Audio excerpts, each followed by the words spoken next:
आज हम एक्सप्लेन करने जा रहे हैं एक ऐसी रहस्यमय कहानी जिसमें एक सुनसान मोटल में ठहरे गेट्स एक एक करके रहस्यमय तरीके से अपनी जान गंवाने लगते हैं। लेकिन सवाल ये है कि इन सब के पीछे कोई आम इंसान है या कोई रहस्यमय ताकत। तो चलिए शुरू करते हैं द आइडेंटिटी की रहस्यमय कहानी की शुरुआत में हम एक फैमिली को देखते हैं जो अपनी कार से सफर कर रहे थे। इस समय रोड पर बहुत तेज बारिश हो रही थी। फैमिली में 3 लोग थे, जॉर्ज, एलिस और उनका बेटा ब्रेट। इसी दौरान उनकी कार का टायर पंक्चर हो जाता है। जॉर्ज इसी बारिश में बाहर निकलकर टायर बदलने लगता है। वहीं बाहर खड़ी एलिस ब्रेट से बात कर रही थी, लेकिन तभी अचानक एक कार आकर एलिस को जोरदार टक्कर मार देती है। एलिस बुरी तरह घायल हो चुकी थी। दूसरी कार से बाहर आता है एड, जो उसे ड्राइव कर रहा था। उसके साथ एक्ट्रेस कैरोलीन भी थी। एड बाहर आकर एलिस की हालत देखता है। उसकी गंभीर हालत देखकर वो अपने फोन से मदद बुलाने की कोशिश करता है, लेकिन तेज बारिश की वजह से फोन में सिग्नल नहीं मिल रहे थे। एड तुरंत एलिस को लेकर पास के मोटल में पहुंचता है। मोटल का मैनेजर एलिस की हालत देखकर टेलीफोन से इमरजेंसी नंबर पर कॉल करने की कोशिश करता है, लेकिन बारिश की वजह से टेलीफोन भी डेड हो चुका था। तभी मैनेजर एड को बताता है कि ईस्ट की तरफ लगभग 50 किलोमीटर दूर एक इमरजेंसी हॉस्पिटल है। ये सुनते ही एड एलिस को मोटल में छोड़कर हॉस्पिटल से एम्बुलेंस लाने का फैसला करता है। वहीं एक्ट्रेस कैरोलीन मोटल में ही रुक जाती है और एड हॉस्पिटल की तरफ निकल जाता है। एड अभी हॉस्पिटल के रास्ते में ही था कि उसे एक लड़की मिलती है जिसका नाम पेरिस था। उसकी कार खराब हो चुकी थी। वो एड से लिफ्ट मांगती है और एड उसे लिफ्ट दे देता है। पेरिस एड को बताती है कि आगे बाढ़ आ गई है, वहाँ से जाना मुमकिन नहीं है, लेकिन एड कहता है कि उसे किसी भी हालत में हॉस्पिटल पहुँचना है क्योंकि ये बहुत जरूरी है। आगे बढ़ते ही एड की कार पानी के तेज बहाव में फंस जाती है। तभी सामने से उसे दूसरी कार आती हुई दिखाई देती है। एड उस कार को रोकता है और उन्हें बताता है कि आगे रास्ता बंद है। उस कार में जिनी और लू थे। वो एड और पेरिस को लेकर वापस मोटल आ जाते हैं। वापस आकर एड मैनेजर से हॉस्पिटल जाने का दूसरा रास्ता पूछता है, लेकिन हॉस्पिटल पहुंचने का सिर्फ एक ही रास्ता था। अब ये सभी लोग इस मोटल में फंस चुके थे। मैनेजर सभी को रुकने के लिए कमरे दे देता है। वहीं एड उस घायल औरत की हालत देखता है। उसकी हालत हर पल बिगड़ती जा रही थी। आखिरकार एड फैसला करता है कि वो खुद उसके घाव पर स्टिच करेगा। एड उसके घाव को स्टिच कर देता है। तभी उसी वक्त एक कार मोटल के बाहर आकर रुकती है। मैनेजर बाहर जाकर देखता है तो कार से एक आदमी उतरता है। वो मैनेजर को अपना आईडी कार्ड दिखाता है, लेकिन इससे पहले कि मैनेजर उसे ठीक से देख पाता, वो उसे तुरंत वापस रख लेता है और खुद को एक पुलिस ऑफिसर बताता है। उसी समय एड वहां आता है और ऑफिसर रोड से पूछता है कि क्या उसकी कार में रेडियो है, लेकिन चेक करने पर रेडियो भी काम नहीं कर रहा था। वहीं हम देखते हैं कि ऑफिसर रोड्स काफी परेशान और डरा हुआ लग रहा था।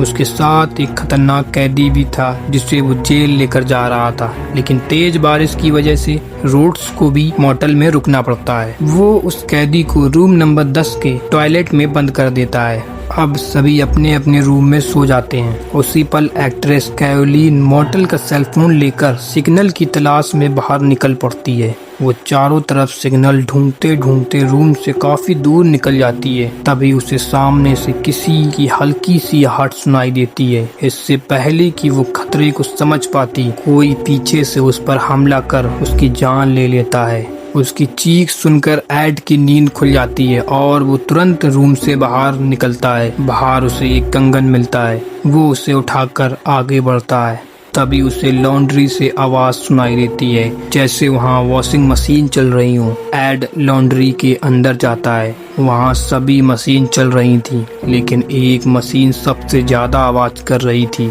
जैसे उसके अंदर कोई भारी चीज हो। एड धीरे धीरे उसके पास जाता है और मशीन खोलता है। मशीन के अंदर देखकर उसके होश उड़ जाते हैं। दरअसल उस मशीन के अंदर कैरोलीन के शरीर का एक हिस्सा मिलता है। उसी समय वहाँ मैनेजर लैरी और ऑफिसर रोड्स भी पहुँच जाते हैं। वो ये खौफनाक मंजर देखकर बुरी तरह घबरा जाते हैं। ऑफिसर रोड्स को उस मशीन में कुछ और भी दिखाई देता है। वो उसे बिना ग्लव्स पहने उठाने लगता है। ये देखकर एड उसे रोक देता है। यहाँ ऐसा लगता है कि ऑफिसर रोड्स के साथ कुछ तो गड़बड़ है। एड उसे एक कपड़ा देता है। रोड्स उसी कपड़े से उस चीज को उठाता है, लेकिन वो सिर्फ एक रूम की चाबी थी, और वो भी रोड्स के रूम की। ये देखते ही सभी को लगता है कि कैरोलिन की जान उसी कैदी ने ली है। तीनों भागकर रोड्स के रूम के बाथरूम में पहुंचते हैं, लेकिन वहां कैदी नहीं था। वो बाथरूम की खिड़की तोड़कर भाग चुका था। इसके बाद एड सभी को बुलाकर कैरोलिन की मौत की खबर देता है। हालांकि अब तक ये पता नहीं था कि उसकी जान किसने ली, लेकिन शक उसी कैदी पर जाता है क्योंकि वो फरार हो चुका था। ये सुनते ही सभी डर जाते हैं। इसी डर के बीच लू और उसकी पत्नी जिनी के बीच बहस शुरू हो जाती है। जिनी वहाँ से तुरंत निकलने की जिद करने लगती है। इसी बीच लैरी मोटल के रूम में जाकर गेस्ट का सामान चुराने लगता है। उधर रोड्स और एड उस कैदी की तलाश कर रहे थे। वहीं रूम में जिनी और लू के बीच झगड़ा चल रहा था। जिनी खुद को बाथरूम में बंद कर लेती है। लू उसे बार बार बाहर आने के लिए कहता है। तभी जिनी को एहसास होता है कि लू अचानक एकदम शांत हो गया है। उसे कुछ सही नहीं लगता। तभी लू फिर से दरवाजा खोलने के लिए कहता है, लेकिन इस बार वजह कुछ और थी। दरअसल उस पर किसी ने हमला कर दिया था, लेकिन जिनी ये बात समझ नहीं पाती। उसे लगता है कि लू सिर्फ उसे बाहर बुला रहा है, जबकि वो मदद की गुहार लगा रहा था। अगले ही पल लू फिर से शांत हो जाता है। इस बार जिनी समझ जाती है कि कुछ तो गड़बड़ है। वो धीरे धीरे बाथरूम का दरवाजा खोलती है और सावधानी से बाहर निकलती है। उसे डर था कहीं लू के साथ कुछ हो ना गया हो, लेकिन इससे पहले कि वो कुछ देख पाती, उस पर भी हमला हो जाता है। जिनी किसी तरह बचते हुए बाथरूम के अंदर पहुंच जाती है और पीछे की खिड़की से बाहर बच निकलती है। उसकी आवाज सुनते ही वहां मौजूद सभी लोग भागकर आ जाते हैं। वो रूम के अंदर जाते हैं और वहां का मंजर देखकर एक बार फिर उनके होश उड़ जाते हैं। इस बार लू की जान जा चुकी थी। अब हम उस कैदी को देखते हैं। वो मोटल के वेयर हाउस में छिपा हुआ था। वो चुपचाप बैठा था कि तभी पीछे से रोड्स कर उसे पकड़ लेता है। इसके बाद एड उस कैदी को एक चेयर पर रस्सी से बांध देता है। एड लैरी से कहता है कि वो कैदी पर नजर रखे, लेकिन लैरी उसके पास अकेला रुकना नहीं चाहता था। लैरी उससे डरा हुआ था। उधर एलिस को होश आ चुका था। उसके पास उसका मासूम बेटा ब्रेड डरा और सहमा हुआ खड़ा था। दूसरी तरफ एड उस रूम की फोटोज ले रहा था जहां लू की जान गई थी। सवाल ये था कि एड पुलिस की इन्वेस्टिगेशन खुद क्यों कर रहा था। एड बताता है कि पहले वो पुलिस में था और उसने पुलिस की ट्रेनिंग ली थी। इसी दौरान एड को लू के पास एक और चाबी मिलती है। ये रूम नंबर 9 की चाबी थी, जिसमें लू और जिनी रुके हुए थे। एड ये चाबी रोड्स को दिखाता है। अब दोनों समझ चुके थे कि ये क्या है। ये खूनी सिलसिला यहीं नहीं रुकने वाला था, यानी अब से उल्टी गिनती शुरू होने वाली थी। वहीं वेयर हाउस में लैरी बहुत परेशान था। वो फ्रिज के आसपास घूम रहा था। तभी कैदी हंसते हुए उससे कहता है, लैरी तुम बहुत परेशान लग रहे हो। इसके बाद लैरी वहाँ से चला जाता है। कुछ देर बाद वो वापस आता है। इस बार उसके हाथ में एक छोटा सा बैग था। बाहर खड़ा एड उसे देखकर कहता है, मैंने तुम्हें कैदी पर नजर रखने के लिए छोड़ा था, तुम कहाँ चले गए थे। इसी बीच रोड्स अंदर जाता है। वहाँ पहुंचकर वो देखता है कि किसी ने कैदी की जान ले ली थी, लेकिन उसके मुंह में वही बैग था जिसे लैरी पहले अपने साथ लिए घूम रहा था। एड और रोड्स दोनों लैरी से सवाल पूछते हैं, लेकिन लैरी बार बार कहता है, ये मैंने नहीं किया। तभी कैदी के पास एक और चाबी मिलती है जो लैरी की रूम की थी। अब लैरी पर शक और भी गहरा हो जाता है। घबराहट में लैरी के हाथ से वो छोटा सा बैग नीचे गिर जाता है। बैग गिरते ही उसके अंदर का सारा सामान बाहर फैल जाता है। उसमें कुछ कैश पैसे और एक वॉलेट था। वो वॉलेट एक्ट्रेस कैरलीन का था। दरअसल जिस रात लैरी चोरी करने गया था, वो कैरलीन के रूम में भी गया था और वहीं से उसका वॉलेट चुरा लिया था। लैरी फिर कहता है, मैंने किसी को नहीं मारा। अपनी जान बचाने के लिए लैरी पेरिस को पकड़ लेता है और उसकी गर्दन पर चाकू रखकर एड और रोड से कहता है कि उसे जाने दें। इसी पल पेरिस चालाकी से लैरी को पीछे धक्का दे देती है। दोनों पीछे रखे फ्रिज के पास गिरते हैं। गिरते ही फ्रिज का दरवाजा खुल जाता है। फ्रिज के अंदर से एक जमा हुआ अनजान आदमी का शव मिलता है। ये देखकर लैरी अपनी जान बचाने के लिए बाहर भागता है और कार में बैठकर निकलने की कोशिश करता है। एड और रोड्स उसे रोकने की कोशिश करते हैं, लेकिन लैरी कार नहीं रोकता। तभी कार के सामने मासूम ब्रेड आ जाता है। उसे बचाने के लिए जॉर्ज आगे बढ़ता है। ब्रेड तो वहाँ से हट जाता है, लेकिन कार सीधे जॉर्ज को टक्कर मार देती है और यहीं जॉर्ज की जान चली जाती है। एड और रोड्स लैरी को पकड़कर एक चेयर में बांध देते हैं। यही हमें पता चलता है जिसे हम अभी तक इस मोटेल का मैनेजर समझ रहे थे, वो असल में मैनेजर नहीं था।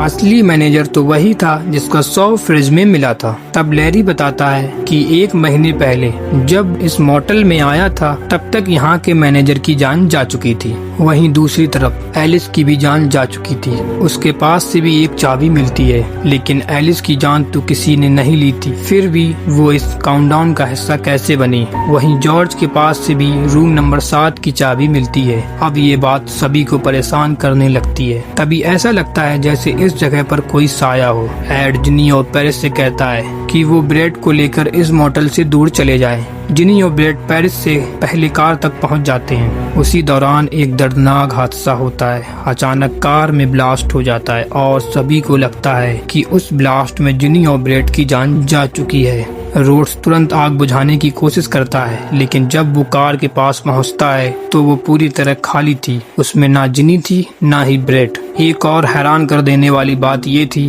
कि सिर्फ जिनी और ब्रेड ही गायब नहीं हुए थे। उसी समय इस मोटेल में जिन जिन लोगों की जान जा चुकी थी वो सभी भी गायब हो चुके थे। ये देखकर एड के होश उड़ जाते हैं। पेरिस रोते हुए कहती है, तुम जो भी हो मुझे जाने दो, अगले हफ्ते मेरा बर्थडे है। तभी लैरी भी कहता है, मेरा भी अगले हफ्ते 10 मई को बर्थडे है। यहीं सभी को एक बात समझ आती है, इन सब में एक चीज कॉमन थी, इन सभी का बर्थडे 10 मई था। एड सभी गेट्स के डॉक्यूमेंट चेक करता है, उनमें भी एक ही कनेक्शन था, 10 मई। उसी पल मोटेल की छत पर तेज बिजली गिरती है, जिससे पूरे मोटेल की लाइट चली जाती है। एड इस सब को समझने की कोशिश करता है। वो अपने दिमाग पर जोर डालता है और तभी अचानक सीन कट हो जाता है। अब एड को देखते हैं एक थिएटर में कुछ लोगों के सामने बैठा हुआ। इन लोगों में एक डॉक्टर, एक जज और एक लॉयर थे। यहाँ एक केस की सुनवाई हो रही थी। अब कहानी का खुलासा होता है। अब तक हमने जो भी देखा वो बस एक दिमाग में चल रहा खेल था, और ये खेल कैदी मेलकम के दिमाग में हो रहा था। दरअसल मेलकम को एक बीमारी थी, पर्सनैलिटी डिसऑर्डर। एड उसी पर्सनैलिटी का एक हिस्सा था। मेलकम की माँ एक वैश्या थी जिसने उसे बचपन में ही एक मोटेल में छोड़ दिया था, और 10 मई वही दिन था जब उसकी माँ ने उसे उस मोटेल में छोड़ा था। उसी दिन से मेलकम अकेला रहने लगा और उसके साथ कई अत्याचार हुए। इन अत्याचारों की वजह से वो अंदर से बिल्कुल टूट गया था, जिस वजह से उसे पर्सनैलिटी डिसऑर्डर जैसी बीमारी हुई। और असल में उसकी कई पर्सनैलिटीज में से एक खतरनाक पर्सनैलिटी ने उस पर हावी होकर कई कत्ल करवाए। ये सब सुनकर एड इन बातों पर विश्वास नहीं करता। तभी डॉक्टर उसे एक आईना दिखाता है जिसमें हम उसकी असली पर्सनैलिटी मेलकम दिखाई देता है। अब असली मेलकम सबके सामने आ चुका था, जो बिल्कुल निर्दोष था। इसी वजह से डॉक्टर ने दवाई की मदद से उसके दिमाग में एक ऐसी दुनिया बनाई जिसमें उसकी सभी पर्सनैलिटी एक साथ आए, और मेलकम अपने दिमाग की मदद से उसे ढूंढकर अपने अंदर से हमेशा के लिए खत्म कर दे। उसकी पर्सनैलिटी में से एड एक अच्छी पर्सनैलिटी थी जिसकी मदद से वो उस खतरनाक पर्सनैलिटी को खोजकर उसे खत्म कर दे। अगर ऐसा हो जाता है तो डॉक्टर जज को साबित कर देगा कि मेलकम बेकसूर है, ये सब उसकी बीमारी की वजह से हुआ है, इस कारण उसे मौत की सजा से बचा लिया जाएगा। अब एड उसी दिमाग वाली दुनिया में वापस आ जाता है। एड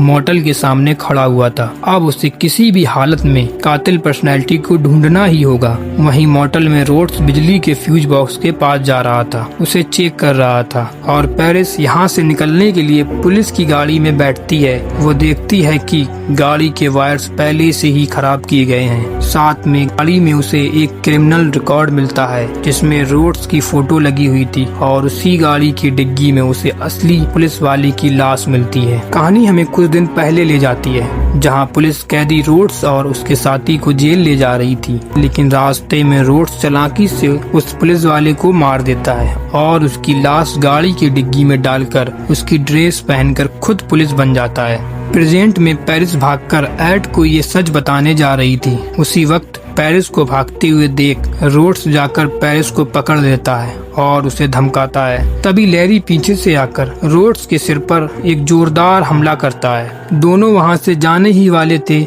जाने से पहले लैरी रोड्स की गन उठाने लगता है, लेकिन तभी रोड्स को होश आ जाता है और उसी वक्त रोड्स लैरी को गोली से मारकर उसकी जान ले लेता है। इससे पहले कि वो पेरिस को गोली मारता, पेरिस वहां से भाग निकलती है। रोड्स उस पर लगातार गोली चलाता है। भागते हुए पेरिस एड से मिलती है। अब एड रोड्स के सामने पहुंचता है। अब एड को उस कातिल पर्सनैलिटी का पता चल चुका था। दोनों एक दूसरे पर फायरिंग करते हैं। इस गोलीबारी में दोनों की जान चली जाती है। माइकल ने एड की मदद से अपनी कातिल पर्सनैलिटी को हमेशा के लिए खत्म कर दिया था। डॉक्टर इस बात को साबित करके माइकल को मौत की सजा से बचाकर अपने साथ हॉस्पिटल ले जाता है। रास्ते में जाते वक्त माइकल को कुछ अजीब होने लगता है। डॉक्टर पास जाकर देखता है तो माइकल की वही कातिल पर्सनैलिटी उस पर हावी हो रही थी। इसी पल माइकल डॉक्टर का गला दबाकर उसकी जान ले लेता है। इससे हमें पता चलता है कि रोड्स माइकल की वो कातिल पर्सनैलिटी नहीं थी।